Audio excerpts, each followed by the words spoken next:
students. I hope you are well. Today we will start our new chapter, which is called as solutions. So, what is a solution? Solution is actually a homogeneous mixture of two or more substances, and the composition of which can be changed to a certain limit. Actually, a homogeneous mixture of a solute in a solvent is called solution. If solution contains two substances, then it is called as a binary solution. Two substances are the solute and the solution. For example, a solution of sugar in water or solution of salt in water, in which the solute is the sugar or salt and the solvent is the water. The substance present in large amount is called the solvent, and the one present in small amount is called as the solute. We also know this. For example, in a 10% aqueous solution of sugar, the sugar is the solute and water is the solvent. For a given solution, the amount of solute dissolved in a unit volume of solution is called the concentration of the solution. Mean कि हम कितनी amount एक specific volume of solution solvent के अंदर add करके solution बना रहे हैं, वो हमें बताती है कि ये इस सॉल्यूशन की क्या कंसंट्रेशन है. Solution containing relatively low concentration of solute are called the dilute solution. वो solution जिनके अंदर solute की concentration या solute की amount जो है वो कम होगी, उनको हम dilute solution कहते हैं. While those containing relatively higher concentration are called as the concentrated solutions. तो हमारे पास solution क्या होता है कि solution जो है वो एक homogeneous mixture होता है solute का सॉल्वेंट के अंदर. अगर ये टू सब्सटेंसेस हैं तो इसको हम बाइनरी सॉल्यूशन कहेंगे. अगर इस सॉल्यूशन के अंदर कंसंट्रेशन ऑफ सॉल्यूट जो है वो कम है तो इसको हम डाइल्यूट सॉल्यूशन कहते हैं. अगर हम कंसंट्रेशन ऑफ सॉल्यूट या अमाउंट ऑफ सॉल्यूट ज़्यादा कर दें तो ये हमारे पास कंसंट्रेटेड सॉल्यूशन बन जाएगा. सॉल्यूशंस को डिफरेंट टाइप्स में डिवाइड किया जाता है on the basis of the physical state of the solute and solvent. कि जो बाइनरी सॉल्यूशंस हैं हम इनको डिफरेंट 9 टाइप्स में डिवाइड कर देते हैं, क्लासीफाई कर देते हैं on the basis of physical state of solute and solvent के. मीन कि solute हमारे पास गैस है, लिक्विड है या सॉलिड है, या इसी तरह हमारे पास सॉल्वेंट जो है वो गैस है, लिक्विड है या सॉलिड है. तो उसकी बेस पे हम सॉल्यूशंस को डिफरेंट टाइप्स में डिवाइड करें. तो अगर हमारे पास सॉल्यूट जो है गैस हो, जो कि गैस सॉल्वेंट के अंदर डिसॉल्व है, तो ये हमारे पास इसकी एग्जांपल क्या आ सकती है? एयर, जिसके अंदर बहुत सारी गैसेस जो हैं वो दूसरी गैसेस के साथ मिक्स हुई हुई हैं. Air mixture, air and mixture of non reacting gases is example of this type of the solution. Second type is a gas dissolved in the liquid, such as the carbon dioxide in water, 7-Up, Coca-Cola drink, in which liquid is the solvent and the gas is the solute. Next example is the gas dissolved in the solid to form a binary solution, such as the example is the adsorption of hydrogen by palladium metal, in which the hydrogen is gas and adsorbed on the palladium metal, which is a solid. Similarly, when liquid is dissolved in gas, its example is water in air as a fog or water droplets. And liquid and liquid mean water in alcohol. Liquid dissolved in solid solvent, then its example is the mercury in sodium, which is called sodium amalgam. Next example of binary solution is this: when solid dissolved in the gas. Its best example is the smoke. When solid is dissolved in liquid, then its example is salt in water or sugar in water. When solid is dissolved in this other solid, its best example is the alloys such as brass, which contains zinc in copper metal. We have various concentration units to measure the concentration of the solution, such as molality, normality, ppm, ppb, ppt. These are the concentration unit in which we can measure the concentration of a solution. The concentration of a solute actual में हमारे पास क्या है, is the amount of solute dissolved in given quantity of the solvent or the solution. कितनी amount of हमारे पास जो solute है वो dissolve हो रही है एक specific volume of the solvent के अंदर या सॉल्यूशन के अंदर, तो वो हमारे पास कंसंट्रेशन ऑफ अ सॉल्यूट हो जाती है. द क्वांटिटी ऑफ सॉल्वेंट और solution can be expressed in term of volume or in term of mass or molar amount. हम सॉल्वेंट की क्वांटिटी और सॉल्यूशन को किस तरह एक्सप्लेन कर रहे हैं, उसको कैसे ले रहे हैं, या तो उसका वॉल्यूम ले रहे होंगे, या उसकी मैस ले रहे होते हैं, या उसकी मोलर अमाउंट ले रहे होते हैं. Thus there are different ways of expressing the concentration of the solution. The first one is the molarity. Molarity is defined as the number of moles of solute dissolved per dm cube of the solution.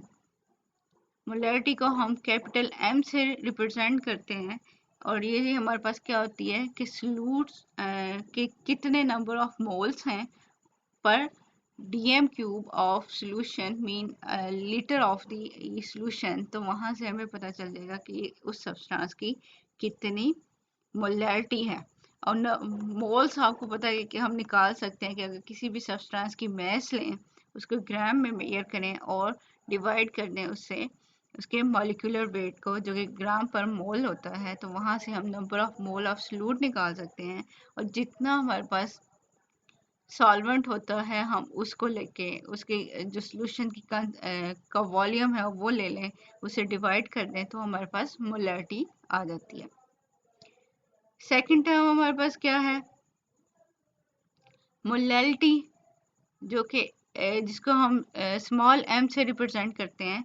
It is defined as the number of moles of solute per kg of the solvent. यहाँ पे क्या है, solvent लिया जा रहा है और solvent को किलोग्राम में मेजर किया जा रहा है, लेकिन मोलैरिटी के अंदर हमारे पास क्या है, हम सॉल्यूशन की टर्म लेते हैं और उसको वॉल्यूम के फॉर्म में ले रहे हैं, मीन क्यूबिक सेंटीमीटर की टर्म में ले रहे हैं, या सिंपली आप कह सकते हो इसको लीटर ले रहे हैं कि 1 लीटर ऑफ सॉल्यूशन जो कि 1000 ml होता है, 1000 डेसीमीटर क्यूब हो रहा होता है, या हम इसकी जगह 500 ml ले सकते हैं, 500 जो है डेसीमीटर क्यूब ले सकते हैं, या कोई भी जो है वॉल्यूम ऑफ सॉल्वेंट ले सकते हैं, जो कि जिसका हमने टोटल सॉल्यूशन बनाना होता है. लेकिन यहाँ पे हमारे पास मोलैरिटी में क्या है कि यहाँ पे number of moles of solute तो हैं, लेकिन यहाँ पे हम सॉल्वेंट ले रहे हैं और जिसको हम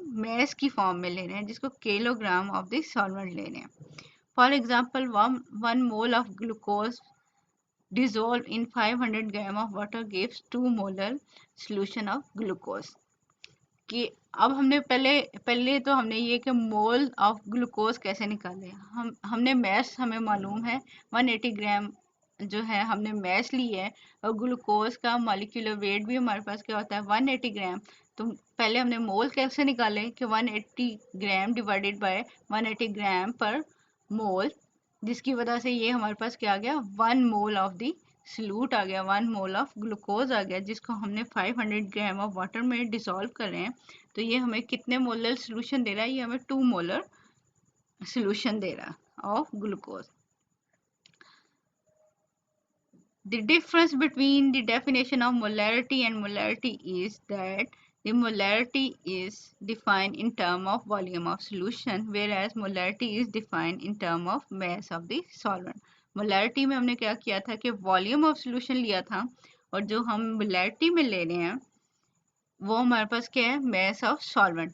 When water is the solvent, the molarity and molarity of dilute solution are numerically about the same. जब हमारे पास डाइल्यूट सॉल्यूशन है जिसमें हमारे पास जो है कंसंट्रेशन ऑफ सॉल्यूट जो होती है वो बहुत कम होती है, तो उस सॉल्यूशन के अंदर, और हमारे पास अगर सॉल्वेंट वाटर है तो मोलैलिटी और मोलैलिटी दोनों टर्म्स हमारे पास सेम हो जाएंगी। क्यों? कि because 1 kg of solvent is nearly the same as 1 kg of the solution. कि जितनी मैस सॉल्वेंट की है, अगर हमारे पास डाइल्यूट सॉल्यूशन है जिसमें कंसंट्रेशन ऑफ द सॉल्यूट बहुत कम है, तो वो एक्चुअल में उस सॉल्यूशन के मैस के बराबर ही हो जाएगी। इसलिए यहाँ पे 1 kg of solvent is nearly the same as the 1 kg of the solution, and 1 kg of the solution has the volume of about 1 dm cube। कि 1 kg अगर है हमारे पास सॉल्यूशन है तो वो ऑलमोस्ट 1 लीटर के इक्वल बन जाएगा, या 1 dm क्यूब के इक्वल बन जाएगा। The molality of given solution does not vary with the temperature, mean temperature change करने से हमारे पास मोलैलिटी में चेंज नहीं आता, लेकिन मोलैलिटी में चेंज आ सकता है टेम्परेचर चेंज करने से। अब क्या है कि because the message do not very with the temperature. अब मोलैलिटी में हमने क्या लिया था, मैस ऑफ सॉल्यूट ली थी, या उसके मोल्स लिए थे, और साथ साथ हम क्या कहने हैं, मैस ऑफ सॉल्वेंट ले रहे हैं। तो टेम्परेचर चेंज करने से हमारे पास जो है वो मैस में चेंज नहीं आता, इसलिए हमने जहाँ टेम्परेचर वेरी करना हो तो हम वहाँ पे सॉल्यूशन बनाते हैं मोलैलिटी में के अंदर, मोलैलिटी की टर्म में बनाते हैं। लेकिन अगर हमने जहाँ टेम्परेचर चेंज नहीं करना जिस एक्सपेरिमेंट के अंदर, तो फिर हम क्या कर रहे होते हैं, मोलैलिटी को यूज कर रहे होते हैं। So the molality of a given solution does not vary with the temperature because masses do not change with the temperature, but the molality is changed with the temperature because the expansion and contraction of the solution changes its volume। अब molality में हमने क्या लिया था कि number of moles of solute per dm cube of the solution। तो solutions के अंदर क्या होता है कि अगर हमारे पास टेम्परेचर चेंज कर दें तो सॉल्यूट एंड सॉल्वेंट की एक्सपेंशन भी हो सकती है, मीन उनकी इंट्रैक्शंस हो सकती हैं, अट्रैक्टिव फोर्सेस हो सकती हैं, रिपल्शन फोर्सेस हो सकती हैं, या कोई भी किसी भी टाइप की इंट्रैक्शन की वजह से जब टेम्परेचर चेंज करते हैं तो वहाँ पे सॉल्यूशन की एक्सपेंशन हो या कंट्रैक्शन हो तो वहाँ पे वॉल्यूम में चेंज आएगा।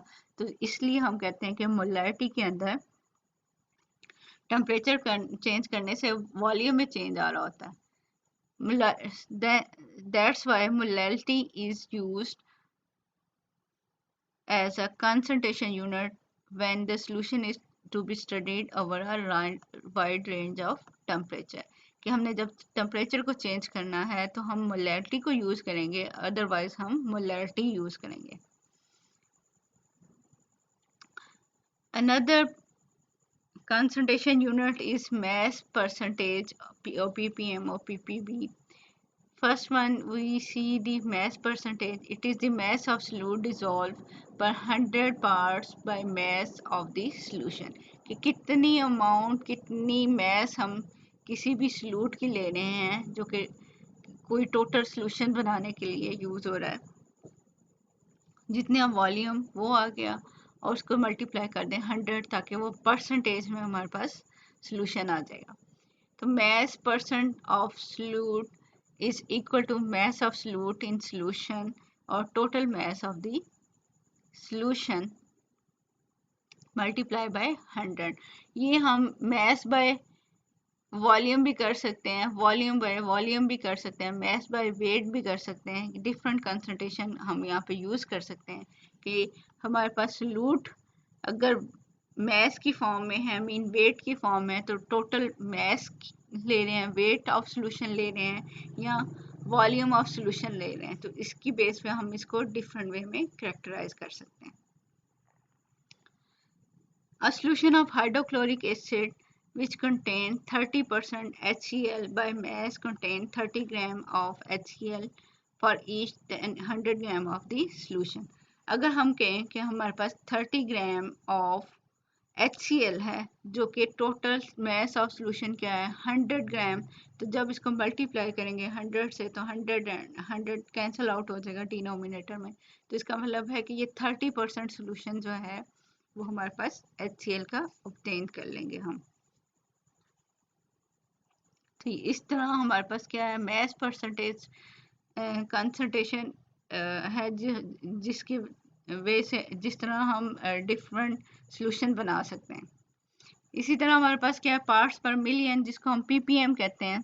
It is defined as the number of parts by mass और volume of a component per million parts by mass और वॉल्यूम ऑफ द सॉल्यूशन।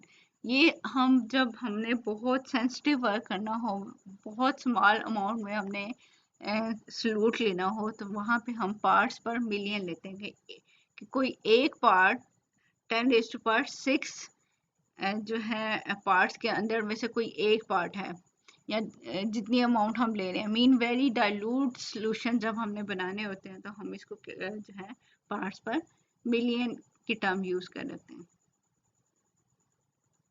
जैसा कि हमने अगर इम्प्योरिटीज को डिटरमिन करना हो कि इम्प्योरिटीज के जो है वो किसी भी सब्सटेंस के अंदर, किसी भी लिक्विड के अंदर अगर लेस अमाउंट में है, तो उसको हम जो है मोलैरिटी या मोलैरिटी की टर्म में नहीं लेंगे, बल्कि हम उसको पार्ट्स पर मिलियन की टर्म में ले लेते हैं।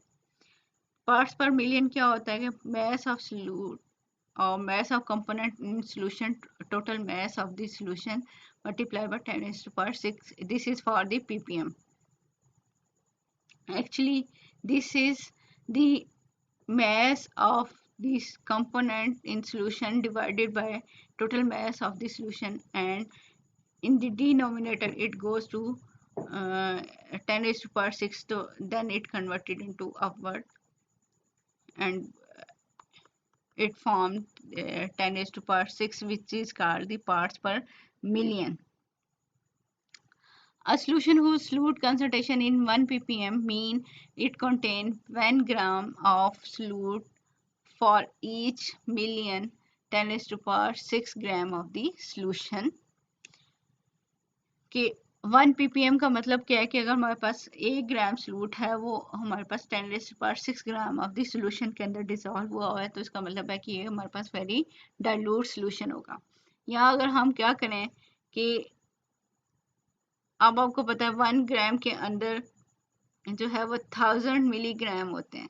तो हम अगर इसकी कटिंग करें यहाँ पे, तो ये क्या बन जाएगा 1 milligram of solute per kg of the solution. ये जो 6 है वो 3 में कन्वर्ट हो जाएगा, और यहाँ पे भी क्या है 1 ग्राम का की बजाय अगर हम 1000 लिखेंगे तो 1000 और ये 1000 इसके साथ कटिंग करके ये रिमेनिंग हमारे पास आ जाएगा 1 milligram of solute per kg of solution को हम क्या कहते हैं कि ये 1 ppm सॉल्यूशन है।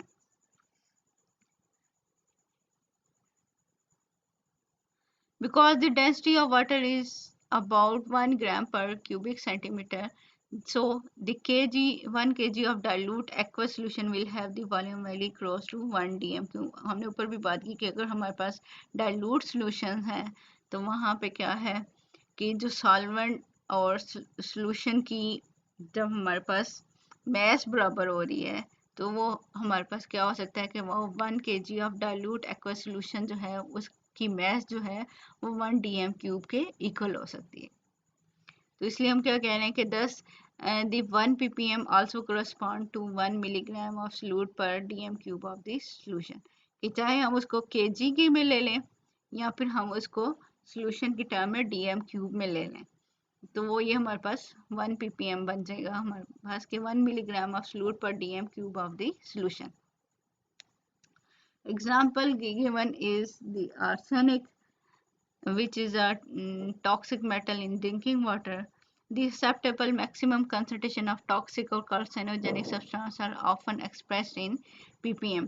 कि मीन जो हम टॉक्सिक सब्सटेंसेस हैं या कार्सिनोजेनिक सब्सटेंसेस हैं उनको क्या कर रहे हैं कि वो क्योंकि लेस अमाउंट में होते हैं तो हम उनकी कंसंट्रेशन उनकी कम होती है, तो हम उनको ppm में यह कर रहे हैं।